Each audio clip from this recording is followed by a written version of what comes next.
மொபைலை பயன்படுத்தி எப்படி இ-ஃபைலிங் பண்ணணுங்கிறத இப்போ பார்ப்போம்.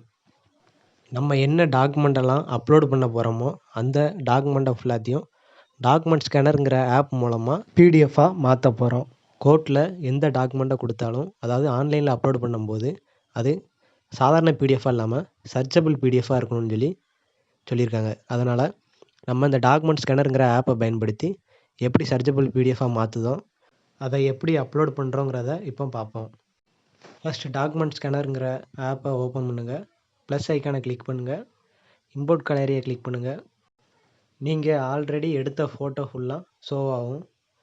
அதில் நீங்கள் டாக்குமெண்ட் வரிசைப்படி அந்த பேஜ் நம்பர் படி வரிசையாக கிளிக் பண்ணிக்கோங்க. இம்போர்ட்னு கீழே ப்ளூ கலரில் இருக்க பாக்ஸை கிளிக் பண்ணுங்கள். கிளிக் பண்ண ஃபோட்டோ ஃபுல்லாக இப்போ ஷோ ஆகும். அதை நீங்கள் ரொட்டேஷனுங்கிற ஆப்ஷனை கிளிக் பண்ணி எடிட் பண்ணலாம். ப்ளூ கலர் லைனை அட்ஜஸ்ட் பண்ணது மூலமாக சைடில் உள்ள எட்ஜஸை கரெக்டாக சரி பண்ணிக்கிடலாம். அப்புறம் சரி பண்ணதுக்கப்புறம் சைடில் ஒரு ஆரோ மார்க்கை கிளிக் பண்ணி நெக்ஸ்ட்டு பேஜுக்கு மூவ் பண்ணிக்கலாம். நெக்ஸ்ட்டு பேஜ் மூவ் ஆனதுக்கப்புறம் அதுவும் அரேஞ்ச்மெண்ட்டு சரியாக இல்லைன்னா அதையும் நம்ம அந்த ரைட் ஆப்ஷனை கிளிக் பண்ணி சரி செஞ்ச அப்புறம் மற்ற பேஜுகளையும் இதேமாரி ரைட் ஆப்ஷனை கிளிக் பண்ணி சரி பண்ணிக்கிடலாம். நெக்ஸ்ட்டுங்கிறத கிளிக் பண்ணுறோம். எடிட் பண்ண பேஜை ஃபுல்லாத்தையும் ரிவ்யூ பண்ணி பார்த்துக்கலாம். மேலே உள்ள ஆப்ஷனை கிளிக் பண்ணி ஃபைல் நேமை சேஞ்ச் பண்ணுறோம். நான் இந்த ஃபைலுக்கு AS49ன்னு நேம் கொடுக்கேன். ஃபைல் நேமை சேஞ்ச் பண்ண அப்புறம் கீழே உள்ள க்ரீன் கலர் ஆப்ஷனை கிளிக் பண்ணணும். மறுபடியும் AS49ங்கிற ஃபைல் ஷோ ஆகும். அதை கிளிக் பண்ணுறோம். இதில் உள்ள ஏதாவது ஒரு பேஜை கிளிக் பண்ணி கீழே உள்ள சேவ்ங்கிற ஆப்ஷனை கொடுக்கணும். அப்புறம் சேவ் என்டையர் டாக்குமெண்ட்டுங்கிற ஆப்ஷனை கிளிக் பண்ணுங்கள். மறுபடியும் சேவ்ங்கிற ஆப்ஷனை கிளிக் பண்ணி அதில் சர்ச்சபிள் பிடிஎஃப் வித் OCRன்னு இருக்கும், அதை எனபிள் பண்ணுங்கள். அப்புறம் சேவ் டு மை டாக்குமெண்ட்டுங்கிற ஆப்ஷனை கிளிக் பண்ணுங்கள். இந்த ஃபைல் எந்த ஃபோல்டரில் சேவ் ஆகணும்னு நினைக்கிங்களோ அந்த ஃபோல்டரை கிளிக் பண்ணிக்கோங்க. அப்போ தான் நீங்கள் டாக்குமெண்ட்டை அப்லோட் பண்ணும்போது ஈஸியாக இருக்கும். பிடிஎஃப் சக்ஸஸ்ஃபுல்லாக சேவ் ஆகிட்டு. இப்போ மினிமைஸ் பண்ணிவிட்டு நம்ம ஃபோனில் உள்ள குரோம் ஆப்ஷனை கிளிக் பண்ணுறோம். குரோமில் சர்ச் பாக்ஸை கிளிக் பண்ணி இ-கோட் இ-ஃபைலிங்னு சொல்லி டைப் பண்ணிக்கிடுதோம். டைப் பண்ணி அதில் இ-ஃபைலிங் வரதை கிளிக் பண்ணிக்கிடுதோம். அதுக்கப்புறம் ஸ்டேட்டுன்னு சொல்லி வரும், அதில் தமிழ்நாடுங்கிறத கிளிக் பண்ணிக்கிடுறோம். அப்புறம் மொபைல் நம்பரில் கிளிக் பண்ணி மொபைல் நம்பரை கொடுத்துக்கிடுதோம். பாஸ்வேர்டில் நம்ம பாஸ்வேர்டை கிளிக் பண்ணிட்டு அது ஷோ பண்ணால் ஷோங்கிற ஐக்கானை கிளிக் பண்ணிக்கலாம். அப்புறம் கேப்சாவை நம்ம பார்த்து ஒவ்வொன்றா டைப் பண்ணிக்கிடுதோம். கேப்சாவை டைப் பண்ணும்போது கொஞ்சம் கேர்ஃபுல்லாக டைப் பண்ணுங்கள். அப்புறம் கீழே உள்ள லாக்இன்ங்கிற ஆப்ஷனை கிளிக் பண்ணுங்கள். கிளிக் பண்ணதுக்கப்புறம் இன்வேலிட் லாக்இன்னு சொல்லி வருது. இது எப்போவும் வரக்கூடிய எரர் தான். அதனால் மறுபடியும் state, phone number, password and கேப்சாவை கொடுத்துக்கிடுதோம். கொடுத்துக்கிட்டு மறுபடியும் லாக்இன்ங்கிற ஆப்ஷனை கிளிக் பண்ணுறோம். இந்த இன்வேலிட் லாக்இன் எரர் எப்பவும் வரக்கூடியது தான். நம்ம 2-3 முறை லாக்இன் பண்ணதுக்கப்புறம் தான் ஒழுங்கான லாக்இனுக்கு போகும். மேலே உள்ள கிளிக் ஹியர் ஆப்ஷனை கிளிக் பண்ணிவிட்டு மறுபடியும் நம்மளுடைய பாஸ்வேர்டை டைப் பண்ணணும். நம்ம டைப் பண்ணக்கூடிய பாஸ்வேர்டு தெரியணுங்கிறதுக்காண்டி ஷோங்கிற ஆப்ஷனை நம்ம கிளிக் பண்ணியிருக்கோம். கிளிக் பண்ணதுக்கப்புறம் மறுபடியும் லாக்இன்னு கொடுத்ததுக்கப்புறம் நம்மளுடைய ஐடிக்குள்ளே போயிடும். மேலே உள்ள 3 லைனை கிளிக் பண்ணுறோம். போர்ட்ஃபோலியோங்கிறத கிளிக் பண்ணி சர்ச் கேஸ் கொடுக்கணும். கொடுத்ததுக்கப்புறம் அட்வான்ஸ் சர்ச் கொடுங்க. அப்புறம் டிஸ்ட்ரிக்டை செலக்ட் பண்ணுங்கள். அதுக்கப்புறம் கோர்ட் நேம் எந்த கோர்ட்டுக்கு ஃபைல் பண்ண போகிறீங்களோ அதை கிளிக் பண்ணுங்கள். நான் சப்கோர்ட்டுங்கிறதுனால சப்கோர்ட்டை கொடுத்துருக்கேன். அப்புறம் கேஸ் நம்பருங்கிறத கிளிக் பண்ணிக்கோங்க. அதுக்கப்புறம் கேஸ் டைப்புங்கிறத கிளிக் பண்ணி கேஸ் டைப் என்ன டைப்போ அதை கிளிக் பண்ணிக்கோங்க. அப்புறம் கேஸ் நம்பரை கொடுங்க. என்னோடய கேஸ் நம்பர் 49ங்கிறதுனால 49ன்னு கொடுத்துட்டேன். அப்புறம் இயரை கிளிக் பண்ணி இயரை கொடுங்க.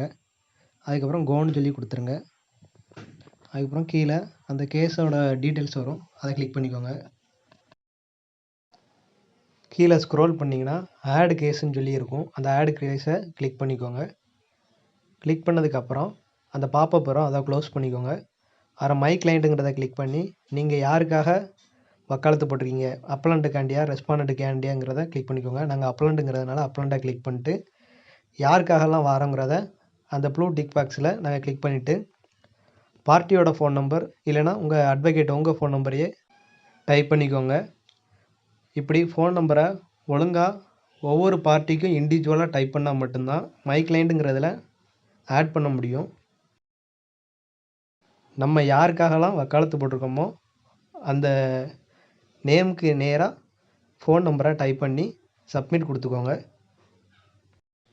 சக்ஸஸ்ஃபுல்லாக பார்ட்டியை ஆட் பண்ணியாச்சு. இன்னும் பார்ட்டி இருந்தாங்கன்னா அவங்கள ஆட் மோருங்கிறத கொடுத்து பார்ட்டியை இம்ப்ளீட் பண்ணிக்கோங்க. அப்படி மேலே ஸ்க்ரோல் பண்ணிட்டு வந்தீங்கன்னா அந்த 3 லைன் டாட்டை மறுபடியும் கிளிக் பண்ணி பேமெண்ட்டுங்கிறத கொடுங்க. அப்புறம் பேமெண்ட்டுங்கிறத கிளிக் பண்ணி நம்ம ஆட் பண்ண கேஸுங்கிறதுனால சர்ச் மை கேஸுன்னு கொடுத்துருக்கேன். இல்லைனா நியூ கேஸாக இருந்தால் நியூ கேஸுன்னு கொடுத்துக்கோங்க. கொடுத்ததுக்கப்புறம் செலக்ட்டுங்கிற ஐக்கானை கிளிக் பண்ணிவிட்டு அதில் உங்களுடைய கேஸ் நம்பரை கொடுத்தீங்கன்னா கீழே ஷோ ஆகும், அதை கிளிக் பண்ணிக்கோங்க. அப்படி இல்லைன்னா நீங்கள் உங்கள் பார்ட்டியோட நேமோ அல்லது ரெஸ்பாண்டோட நேமோ டைப் பண்ணும்போது அது ஆட்டோமேட்டிக்காக கீழே வந்திருக்கும். கீழே வந்திருக்கிறத நீங்கள் உங்கள் கேஸ் எதுன்னு சொல்லி பார்த்து அதை கிளிக் பண்ணிக்கோங்க. என்னோடய பார்ட்டி நேம் எசக்கி பாண்டியன்கிறதுனால எசக்கின்னு சொல்லி சர்ச் பண்ணுதேன். அதை கிளிக்கும் பண்ணிட்டேன். இப்போ மேலே பாப்பப் வரதை க்ளோஸ் பண்ணிவிட்டேன். பேய் நேம்ங்கிறதுல கீழே ஷோவாகும் நம்ம பார்ட்டி நேம், அதை கிளிக் பண்ணிட்டேன். மொபைல் நம்பர் உங்கள் கையில் இருக்க ஃபோன் நம்பரை கொடுங்க, ஏன்னா அதுக்கு ஓடிபி வரும். இப்போ என் கையில் இருக்க நம்பரை நான் அதில் டைப் பண்ணுதேன். அதில் ஃபோன் நம்பரை என்ட்ரி பண்ணதுக்கப்புறம் அந்த பெட்டிஷனுக்கு எவ்வளவு கோட் ஃபீ கட்டணுமோ அதை என்ட்ரி பண்ணிக்கோங்க. நான் அட்ஜாமெண்ட் பெட்டிஷன் போடுறதுனால ரூ. 20 அமௌண்ட்டில் என்ட்ரி பண்ணியிருக்கேன். அப்புறம் கீழே ஸ்க்ரோல் பண்ணிட்டு வந்தீங்கன்னா ஐ அக்ரிங்கிற காலம் இருக்கும், அந்த பாக்ஸை கிளிக் பண்ணிக்கோங்க. கிளிக் பண்ணிவிட்டு கெட் ஓடிபின்னு கொடுத்தீங்கன்னா உங்களுக்கு ஓடிபி சென்ட் ஆயிரும். அந்த பாப்பை க்ளோஸ் பண்ணிவிட்டு வந்திருக்க ஓடிபியை என்டர் ஓடிபிங்கிறதுல டைப் பண்ணுங்கள். டைப் பண்ணிவிட்டு வெரிஃபை ஓடிபிங்கிறத கொடுங்க. ஓடிபியை பார்த்து கரெக்டாக டைப் பண்ணிக்கோங்க. வெரிஃபை ஓடிபி கொடுத்த உடனே அது இன்னொரு வெப்சைட்டுக்கு ஆட்டோமேட்டிக்காக போகும். அதில் ரெசர்வ் பேங்கிறத கிளிக் பண்ணிக்கோங்க. கிளிக் பண்ணிவிட்டு கீழே ஐ அக்செப்ட் ஆளுங்கிற பாக்ஸையும் கிளிக் பண்ணிவிட்டு சப்மிட் கொடுத்துட்டு ஓகே கொடுங்க.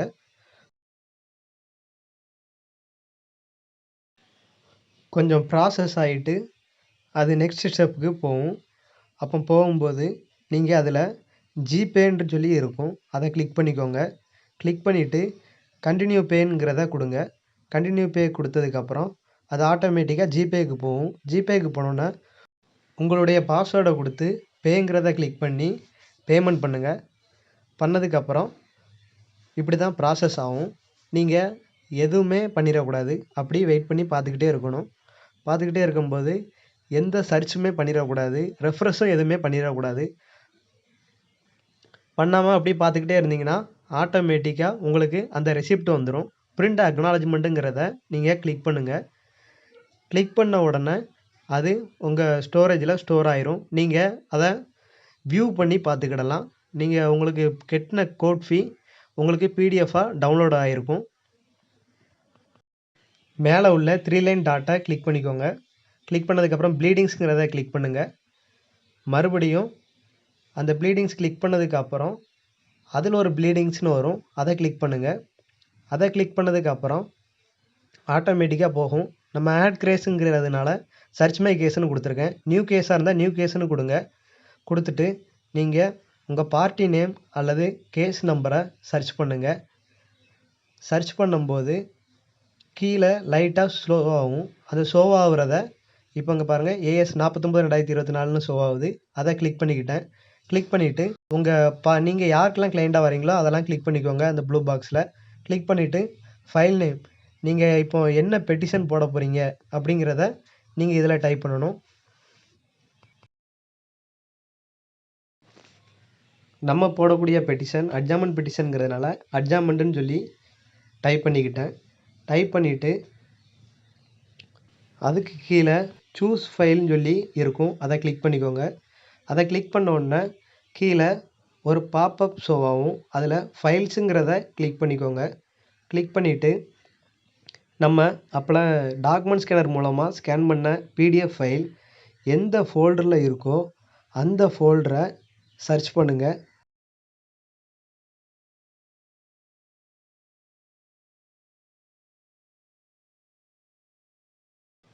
நம்ம கிரியேட் பண்ண ஃபோல்டர் AS49ன்னு சொல்லி சேவ் பண்ணியிருந்தோம். அதை கிளிக் பண்ணிக்கிட்டோம். கிளிக் பண்ண உடனே ஆட் ஃபைலுங்கிறத கிளிக் பண்ணணும். ஆட் ஃபைலுங்கிறத கிளிக் பண்ணால் மட்டும்தான் அந்த டாக்குமெண்ட் வந்து ஒழுங்காக சப்மிட் ஆகும். ஆட் ஃபைலுங்கிறத கிளிக் பண்ணதுக்கப்புறம் கீழே பார்த்தீங்கன்னா நம்மளுக்கு ஷோ ஆகும் அட்ஜாமெண்ட் பெட்டிஷன் AS49 ஃபைல் நேம். அது இன்னும் சில டாக்குமெண்ட்டு அப்லோட் பண்ணணும்னு நினைக்கும் போது ஃபைல் நேம் கொடுத்து சூஸ் ஃபைல் கொடுத்து ஆட் ஃபைல் கொடுத்தீங்கன்னா அட்ஜாமெண்ட் பெட்டிஷனுங்கிற ஃபைலுக்கு கீழே அது பாட்டு ஆட் ஆகிக்கிட்டே இருக்கும். நீங்கள் ஆட் ஆனதுக்கப்புறம் சப்மிட்டுங்கிறத கிளிக் பண்ணுங்கள். அப்படி நம்ம மேலே கொஞ்சம் கொஞ்சமாக ஸ்க்ரோல் பண்ணி பார்த்தோம்னா அடிஷன் சக்ஸஸ்ஃபுல்லின்னு சொல்லி வந்திருக்கும். நம்ம சப்மிட் பண்ண டாக்குமெண்ட் வந்து இப்போ டிராஃப்டிங்கில் சப்மிட் ஆகிட்டு அதை கீழே பாருங்கள், பார்ட்டி நேம் அப்புறம் நம்ம ஃபைல் நேம் எல்லாம் ஷோ ஆகும். ஷோ ஆனதுக்கப்புறம் குரோமில் உள்ள அந்த 3 டாட்டை கிளிக் பண்ணுங்கள். அதாவது குரோம் ப்ரௌசரில் உள்ள அந்த 3 டாட்டை கிளிக் பண்ணதுக்கப்புறம் அதில் சைடில் ஷோ ஆகும். அதில் டெஸ்க்டாப் சைடுன்னு சொல்லி ஒரு ஆப்ஷன் இருக்கும். அந்த டெஸ்க்டாப் சைடை கிளிக் பண்ணிக்கோங்க. கிளிக் பண்ணதுக்கப்புறம் டிராஃப்ட் ப்ளீடிங்கிற ஆப்ஷனை கிளிக் பண்ணுங்கள். கிளிக் பண்ணிவிட்டு நம்ம கேஸ் ஷோ ஆகும். அந்த கேஸ் நம்பருக்கு நேராக உள்ள இபேமெண்ட்ங்கிற காலத்தை கிளிக் பண்ணி அந்த இபேமெண்ட்டை அந்த அமௌண்ட்டை கிளிக் பண்ணிக்கோங்க. கிளிக் பண்ணிவிட்டு இங்கே ப்ளஸ் ஐக்கான் இருக்கும் ரவுண்ட் ஷேப்பில் ப்ளூ கலரில், அதை கிளிக் பண்ணுங்கள். கிளிக் பண்ணதுக்கப்புறம் கீழே பார்த்தீங்கன்னா சப்மிட்டுங்கிற ஆப்ஷன் இருக்கும். அந்த சப்மிட்டுங்கிற ஆப்ஷனை கிளிக் பண்ணுங்கள். இப்போது நம்ம இஃபைலிங் சக்ஸஸ்ஃபுல்னு சொல்லி மெசேஜ் வந்துட்டு அந்த பாப்பப்பை க்ளோஸ் பண்ணிக்கோங்க. இதையும் க்ளோஸ் பண்ணிக்கோங்க. க்ளோஸ் பண்ணிவிட்டு நம்ம ஃபோனில் உள்ள குரோமை ரீஃப்ரெஷ் பண்ணுங்கள்.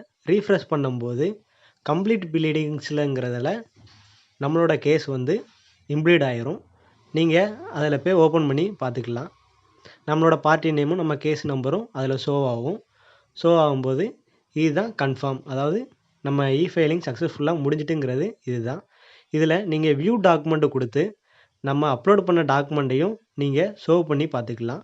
நம்ம அட்ஜாமெண்ட் பெட்டிஷன் போட்டோம், அது அந்த இதில் ஷோ ஆகுது பாருங்கள்.